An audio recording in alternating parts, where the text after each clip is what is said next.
Good evening, everyone. Welcome to the Thursday episode of the Hog Talk podcast, presented to you by Vision Exteriors, coming to you live from the Sterling Soap and Roastery Studios, part of the Believe and Buzz Radio Network, where you can hear us each week on 106.7 Buzz 2 in Central Arkansas. All live shows are coming to you by Arkansas Brewing Company in downtown Ozark.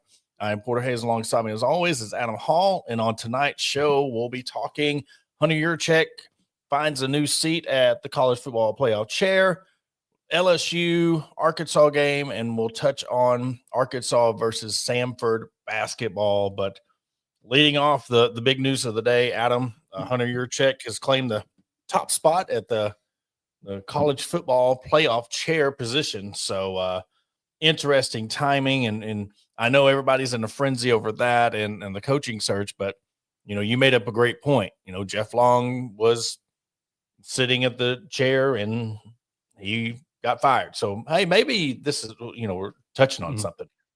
Yeah, that's what I was looking up to see because I knew he was on the committee, but 2014, 2015 seasons, he was selected as chairman those seasons. So, it's one of those, because I've had some people ask, this is separate from athletic director duties.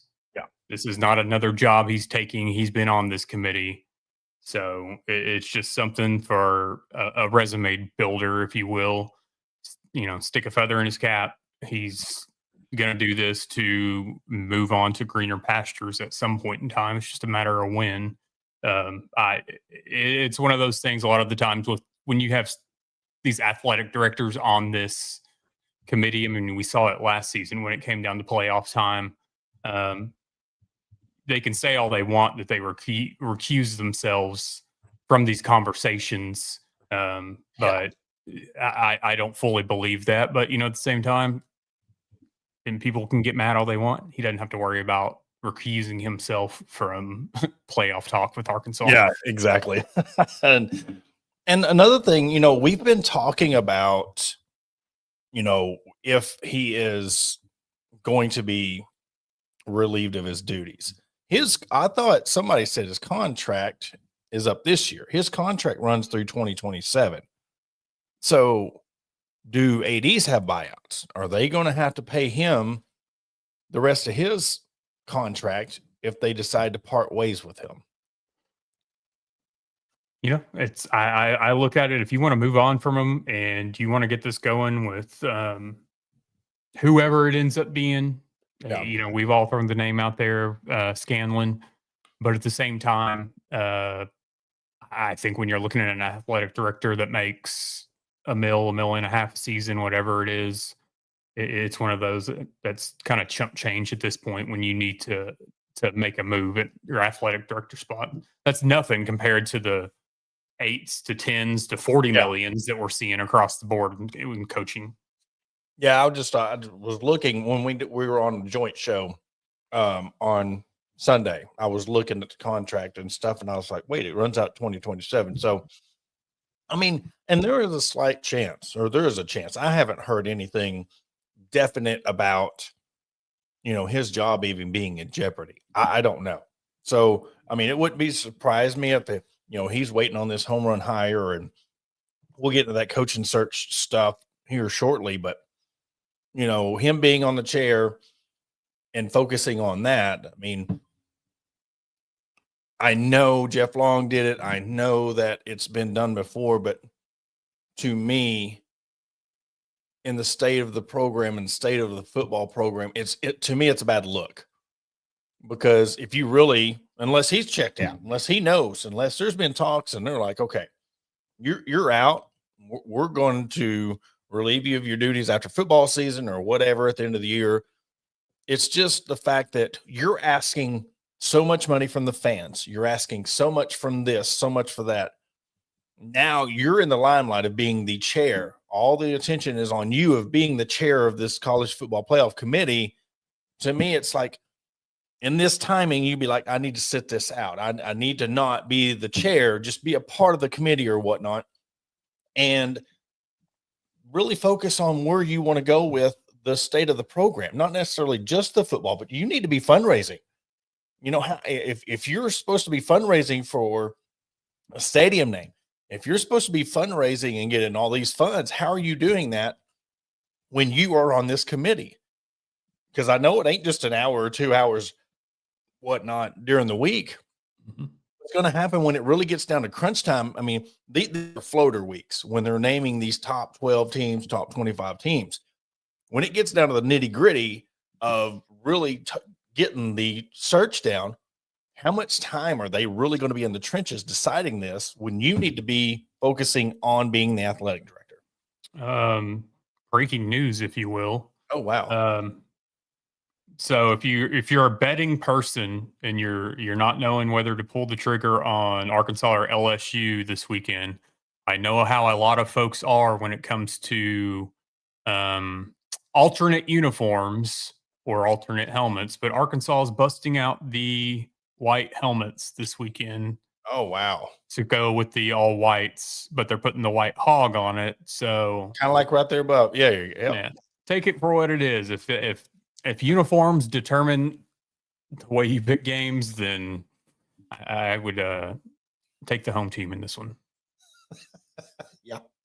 I mean, oh yeah. It's just, and we'll get into this part too. The second segment is just the fact that there is people still vouching for Bobby Petrino. There's still people vouching for Hunter Yurachek. There's still people out there trying to just, you talk about getting the last bit of orange juice out of the orange. I mean, they're still trying to hope. It reminds me of Bill Clinton's freaking presidential. I still believe in a place called hope. Like they're hoping that Bobby's the coach. And to me, Adam, it's the fact that Bobby did get handed a bad hand, okay? But it's not like you had to ask him to beat Alabama, A&M. You had to come in and beat Ole Miss. You had to run through the gauntlet of the top teams in the SEC. We're talking about Auburn. We're talking about Mississippi State. Just have a good showing against them, and you can't do it. I am sorry. You can blame it and kick on the defense all you want. You still got to finish games.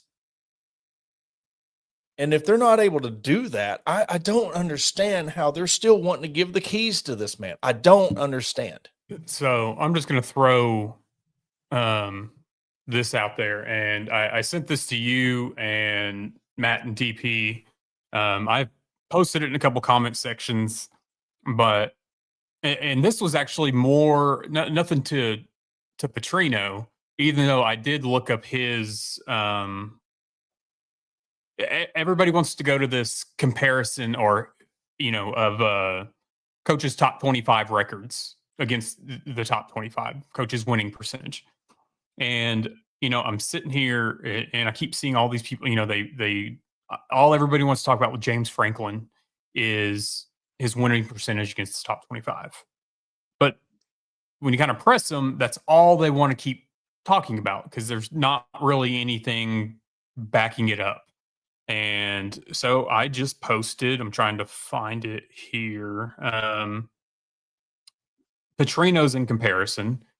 So, Petrino, and this may not be 100% accurate because it's one of those you do a Google search and whatnot, and let the AI filter stuff out. But last known, Bobby Petrino is 13-24 against the top 25 as a head coach. And the only reason I point this out, it's not to take a dig at Bobby Petrino, but it's everybody wants to come at Franklin for being 17-26 against the top 25.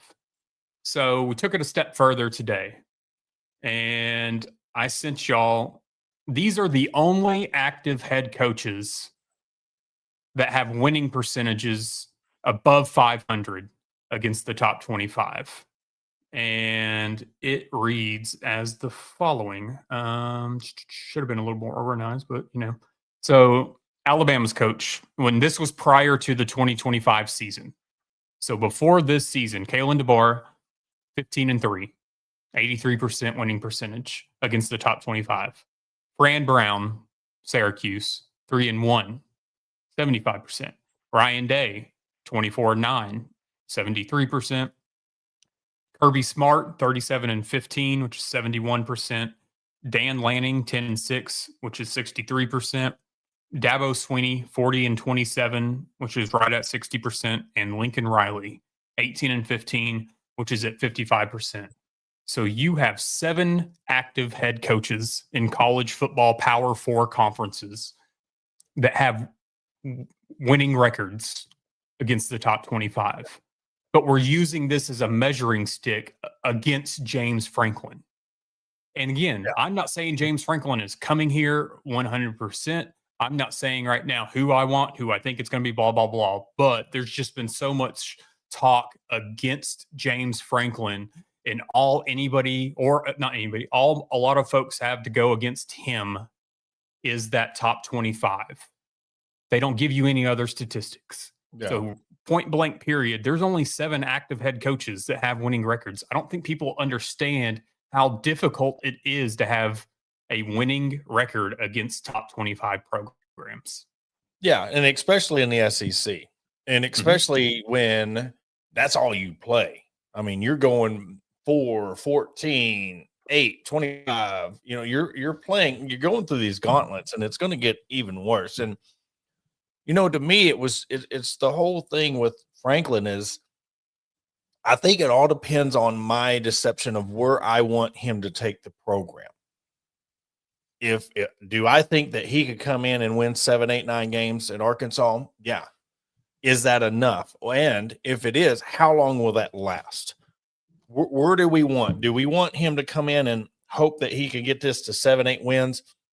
Maybe get us to a college football playoff and kind of stalemate their 8 to 10 range.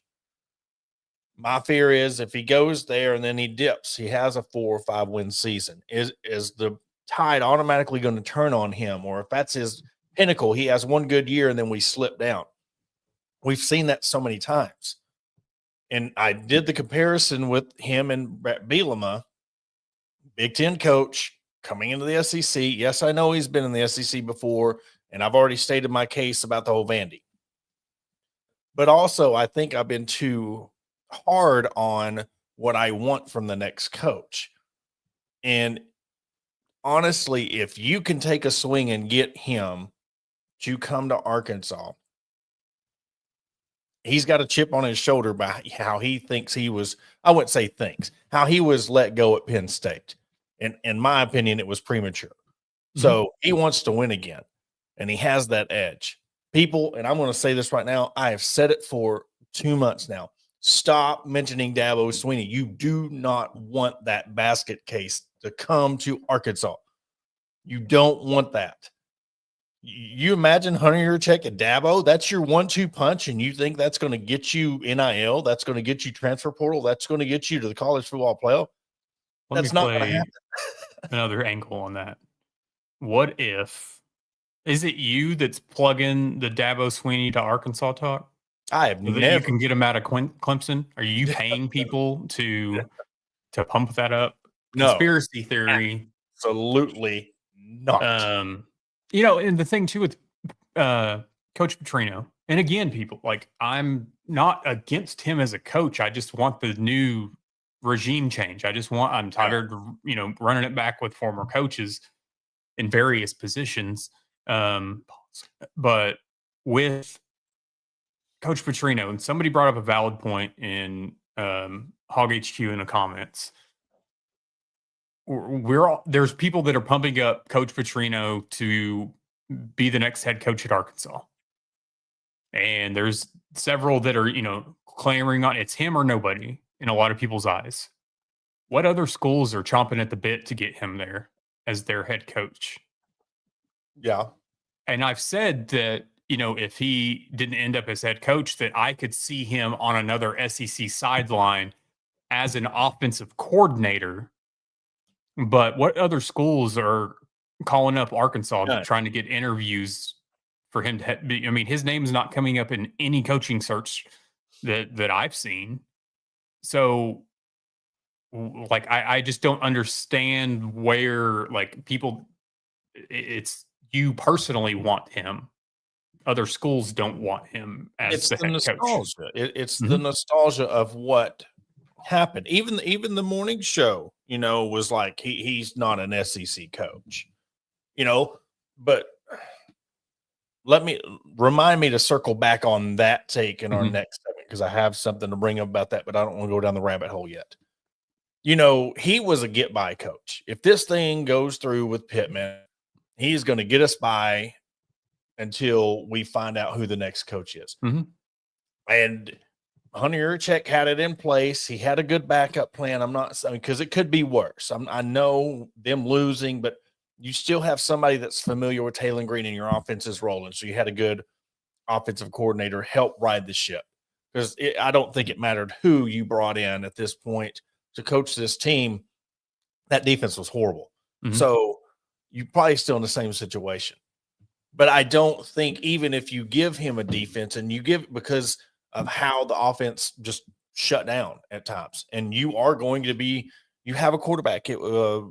Buddy of mine was talking about, he's good at bubble screens and slants. He is not a good pocket passer. And Bobby Petrino leaves him in the pocket to make these deep ball throws or these throws on the run, knowing he can't do that. That's alarming, because is he going to try to do that with KJ Jackson? Is he going to keep trying to do this? If, use the quarterback outside of their skill set. And if you're going to win in the SEC, you're not going to do that. And Taylen Green he had trouble. It's like KJ Jefferson almost.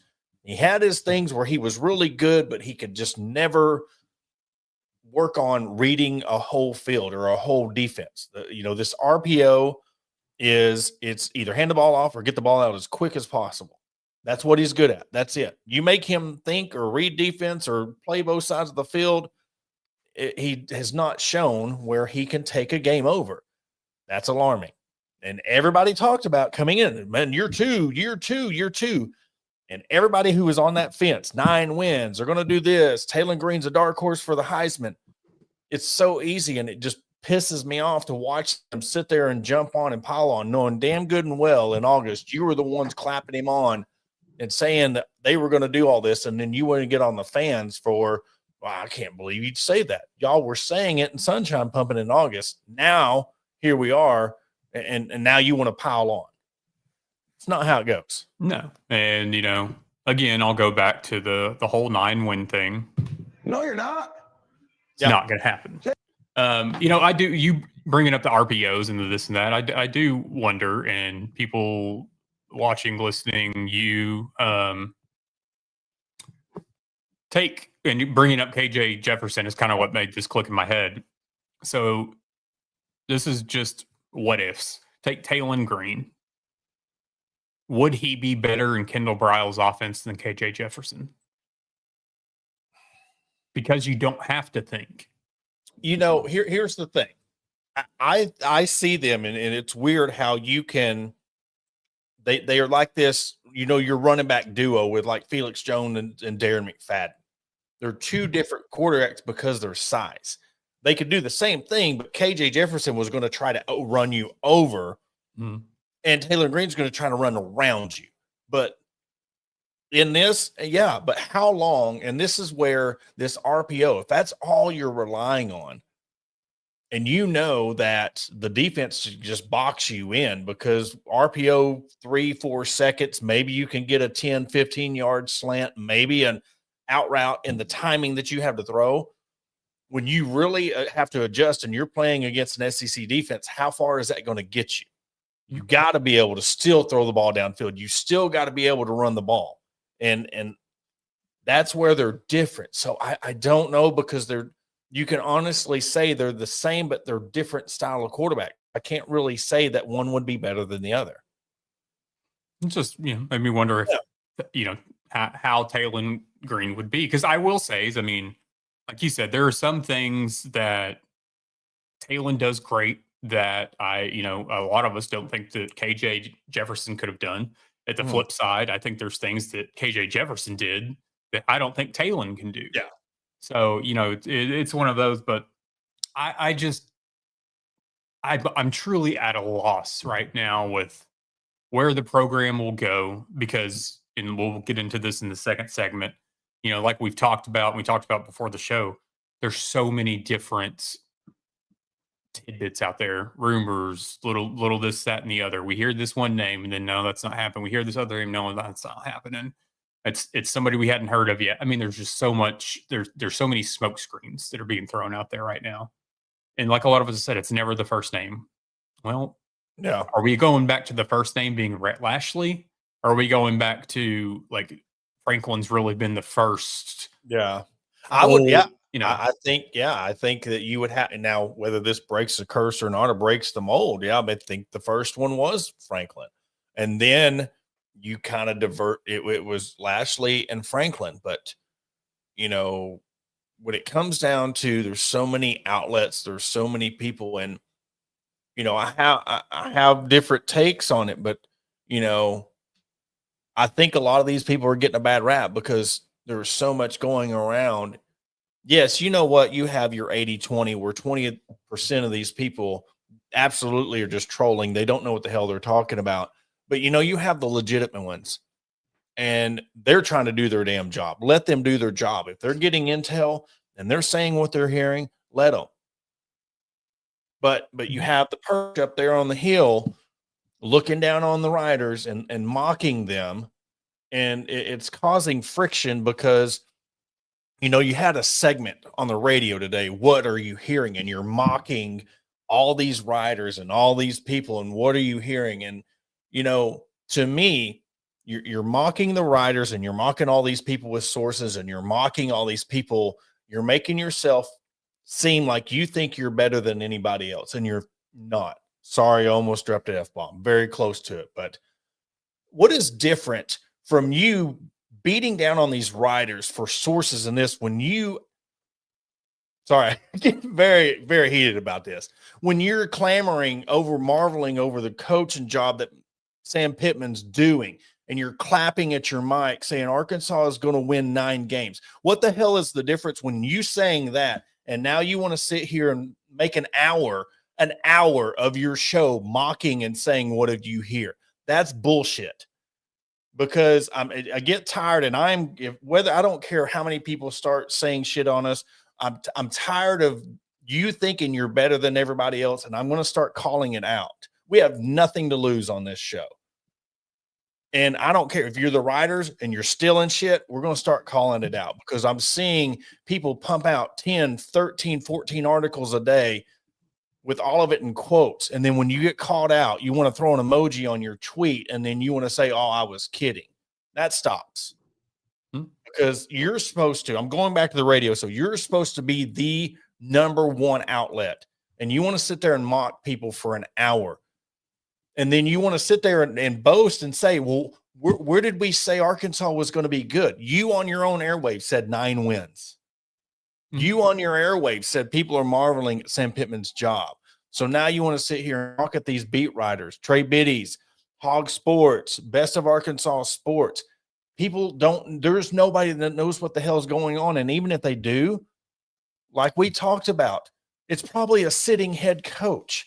You think they're going to blow up their game while they're still coaching their team? That's not how it works. And we're not going to hear nothing for a little bit. So just chill out on them for a little bit.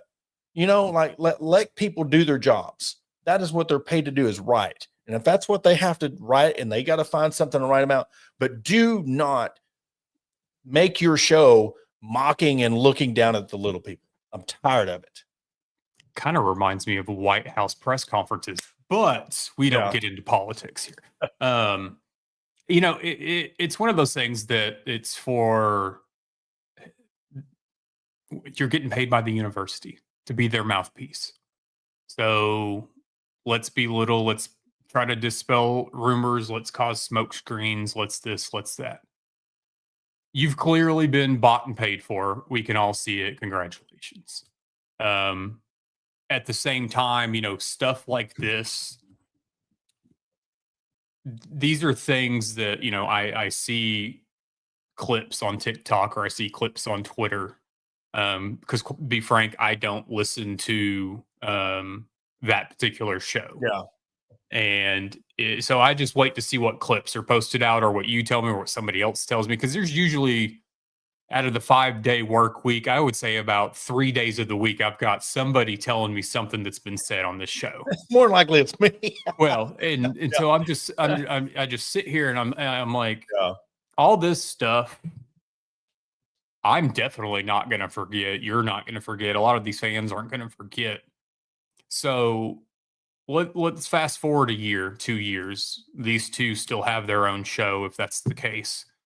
Like, guess what? Like, we remember being called stupid.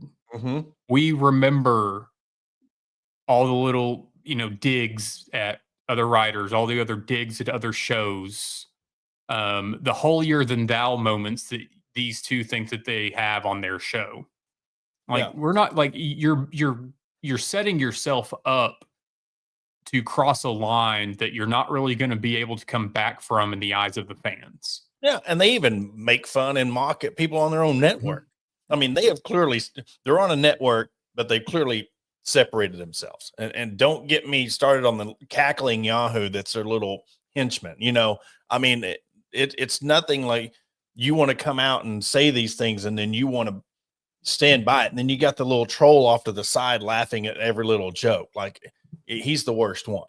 It's just. If I was 5'4" and bald, I'd probably be mad too. But it's one of those things that it is what it is. But now the soapbox, episode 3 of that, we've said it multiple times. It's just, nobody. Well, I'm not saying nobody. I'm sure there's people who really know what's going on. I'm sure there's those that don't. If you're saying stuff and you're saying this is what I'm hearing, and if it don't work out, hey, that's on the person that's saying it. Whatever. Mm-hmm. We're in the social media area where everybody has the right to say what they want. If you don't trust them, don't follow them. If you don't like them, quit listening. It's one of those things. And I'm hypocritical on that, but I'm just seeing what they're saying about others. But they say people ain't got the balls to come on their show and tell them about it, but yet they want to look down on everybody else. So 100%. With that being said, we're going to take a quick 30-second break to hear a word from our sponsors at Vision Exteriors. Out of the break, we'll break down more of the coaching frenzy stuff, and then we'll wrap up the show with the men's basketball team taking on Sanford, and there's a couple of thoughts about that. We'll catch you after the break. Looking to enhance your home's curb appeal? Look no further than Vision Exteriors. As your trusted roofing, siding, and exterior experts, we're here to transform your property. Our skilled team ensures your job is not only functional, but also aesthetically pleasing. Along with roofing, we also offer window, gutter, and siding installation to boost your home's appearance with our quality options. Visit us at www.visionexteriors.com or call us at 479-397-4770. Let's make your vision a reality.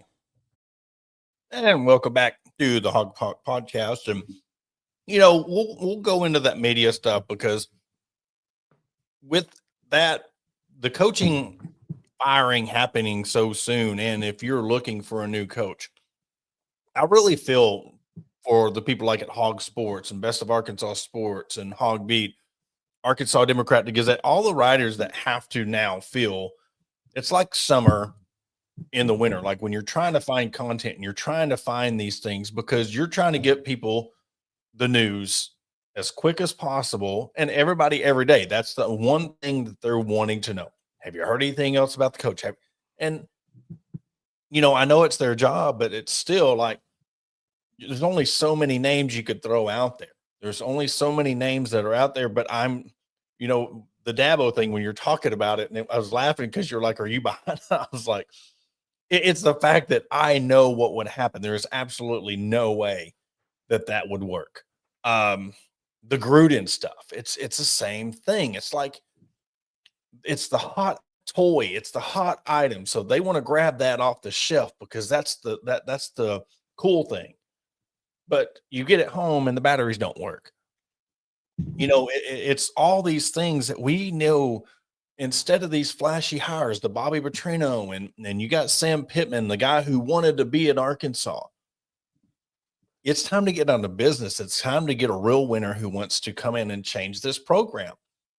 And I think, like you've said, you've got to get to the point where you want to change from the top. This is going to take a rebuild from the top up, because if Arkansas is serious about winning, they're going to have to make some serious changes. 100%. I mean, it's one of those that, like we've talked about. Good thing about basketball was Coach Musselman had brought Arkansas back in basketball. And now, granted, the Coach Musselman's last season was forgettable. But Cal had a good thing to come into. Yes, he had to completely get a new team. He's Coach Cal. He can do that. It's one of those things, though. With football, it's going to be a bit more difficult. Yes, you can turn your roster around because of the transfer portal. We've seen it before. But it's one of those things that it's a lot more difficult in football, because you can't just go get 2 stars and then completely change the outlook of your whole team like you can in basketball. So it's one of those I think that you've got to, start from the bottom, finish at the top, or flip it, reverse it, Missy Elliott style, whatever. I think the AD needs to go. I totally get too on not wanting a head coach and AD position open at the same time. Wholeheartedly, I get that, but then at the same time, also, I'm sitting here thinking, if he's not having a say in this coaching search, what does it matter? We'll just outsource it. Yeah, and we know where the money will potentially be coming from depending on the hire. So I just look at it like I'm ready for somebody who wants to run this program, make this program better, and stop trying to just build their resume. Yeah. I don't want this to be a stepping stone job for a coach trying to get back to somewhere else. And that's how I look at Dan Mullen. His name was thrown out there early on. So I look at this would just be a stepping stone for Dan Mullen to leave UNLV, get to Arkansas before he would go on to somewhere else. Hunter Yurchek's clearly building his resume. So I want somebody that could be here for 7, 8, 9, 10 years. I mean, longer if it turns out well, but yeah. And you bring, we hadn't brought up, but you look at Cignetti and what he did coming from James Madison. He brought his team over and he laid a foundation, and they helped him get to this point. It's going to be interesting, and I didn't even think about it. What happens when when his players leave, and now he's having to re-recruit? Has he built enough foundation that can withstand building a program? And in the next couple of years, it's going to be, did he finesse Indiana, or is he a legitimate coach? But we have to think about this in this day and age, because we see how quickly teams and programs can fall apart. So if you bring a James Franklin in, is he going to be able to get some players to come with him? If you get some other coach, because you look at the turnaround, who's going to be your quarterback? If Taylon's gone, is KJ going to follow? What's the running back situation going to be like? Who's going to block? There are so many questions that you're going to have to bring somebody in that's going to know they can get some players to come fill these slots and recruit. So is that where it makes the case a little bit bigger for James Franklin, because this is going to be a huge role to fill, because you got to rebuild your defense anyway, and you're probably going to rebuild your whole offense. So, this hire is, in my opinion, bigger than the post Chad Morris hire. It means more to the future of this program. And I think it's one of those that you could set yourself back a long time if you get this hire wrong. Well, and I heard it perfectly on the afternoon show. Is that a reason why, it just feels like there was a funk in the fans when it comes to transitioning. It's happened so much that so long that you thought that you were going to carry over in a basketball season. Everybody was just going to be excited. I think that fog is shifted over to the basketball arena, and people are just so tired from how things. You got let down twice this year. You got let down by Sam, and then you got let down by Bobby Petrino because you thought, okay, this is going to be the year Sam's going to back to that. And we're going to change the trajectory of our program. That didn't work out. Bobby's here to save the day. That let you down. And then you have these games in Bud Walton Arena against these no-name teams, and it's hard to just get motivated. And then the holidays are coming up, and it's just, I feel bad because that's part of the fandom. But yet you have to think, is this Arkansas football team a reason for this funk, this carryover into basketball season? 100%. I mean, I think it fully falls on that. So, because it's one of those things that even with, the last two games for the Arkansas basketball team, I know, granted, expectations are high. You bring in this freshman class, you're building off Sweet 16 from last season, and you lose the second game of the year to Michigan State. You struggle in the first half with UCA.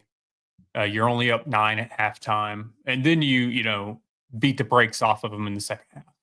But I feel like people were kind of overly critical of the basketball team that first half of the UCA game.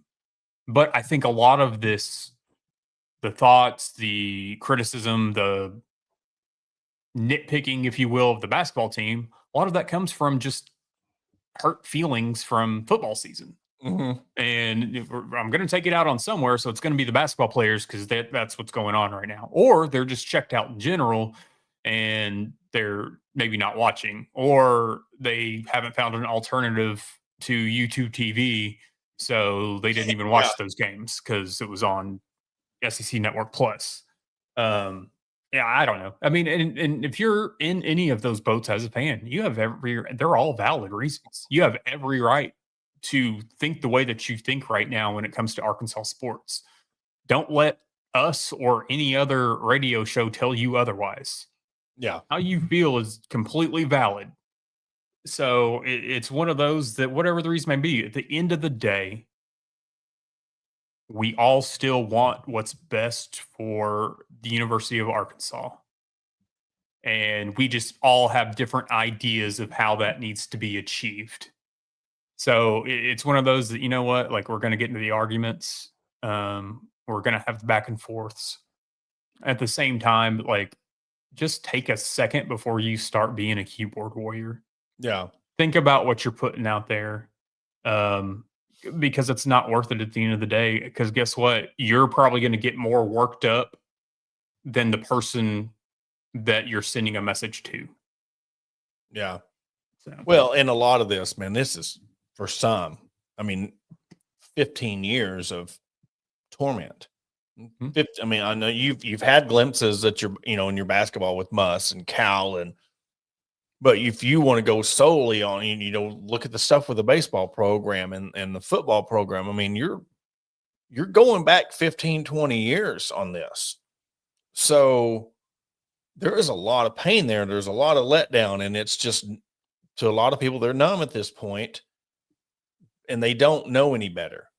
Like, really, you're talking about these kids that are being recruited and the kids that are coming out of high school.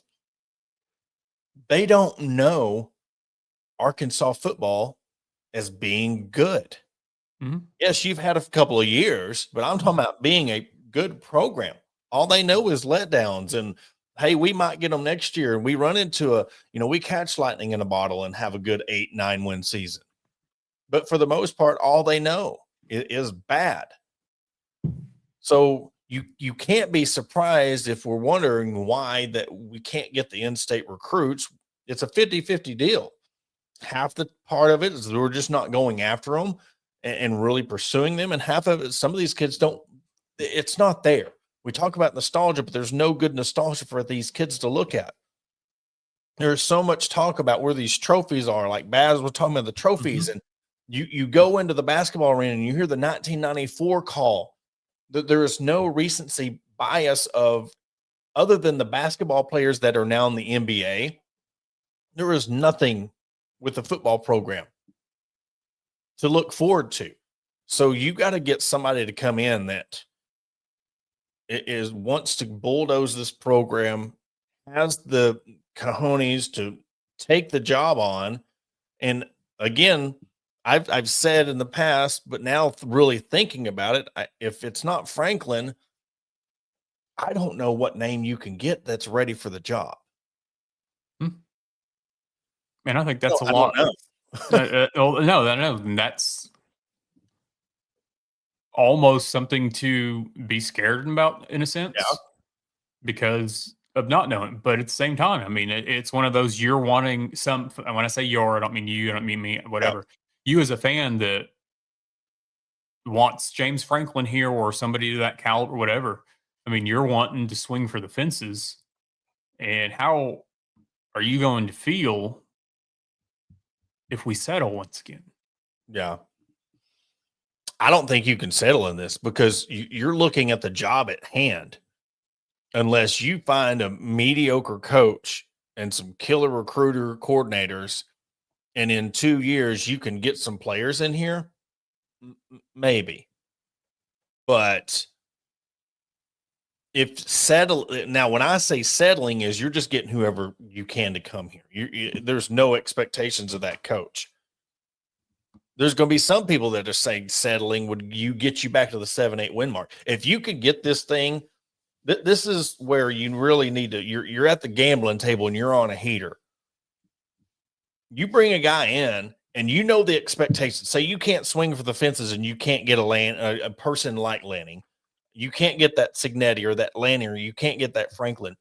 You find somebody who's going to come in and be able to get you to that 7-8 win mark. That lay your foundation, get them there. Now, if they can take that and go with it, cool. But if they start seeing the slip, don't wait 3 more years. Don't give them an extension after a 6-win season or a 7-win season. Show them that they're going to progress and get you that 8-9 win, maybe a 7 win, and then either take the torch and pass it along, and then you build your program, or you're going to keep doing this revolving cycle of 7 wins for repeat, 7-8 wins, maybe a 9 repeat. You're going to have to build this thing instead of getting the first floor done and then wiping it away every time. Man, we really went from not talking much about football this game or this show to all of this. No, it's just, but that shows the importance of this hire. So it's one of those things. I don't set the bar too high in my head, just so I don't get let down. So it's one of those things that I'm not going to be fully surprised with whatever the outcome of this is. So it's one of those that, if we're singing praises come December for whatever the hire is, and I'm just spitballing December, folks, don't read into it. It's one of those things. Great. If it's a hire that's just kind of meh, great. Either way, we're still going to talk about it. Yeah. And don't get me wrong. I would, where we're at now, I would love for a Sam Pittman type situation to where he'd come, if you know your expectations out of the coach, Sam gets to that 8-9 win year and they're like, hey man, look, we're trying to get to this next level. I know it's not fair, but you got the business is business. And then you pass it along and bring somebody in who can get you the college football players, or you get some coordinators in who can come in and recruit and get you that level. I don't know. I don't know the answers. I mean, maybe you take a stab at the Tulane coach, Memphis coach, and see if he can get you to the mountaintop.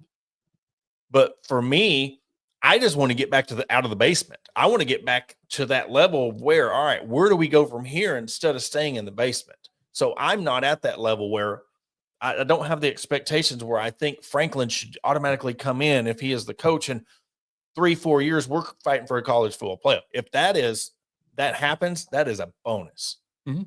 We need to get back to the foundation. That's where, and I think you start winning 7-8 games, you get to that foundation, and you're not a mediocre team. You're a team that's in a conversation of this game, that game, you drop, or it's a make or break. You could be saying, what if we made it to this bowl game?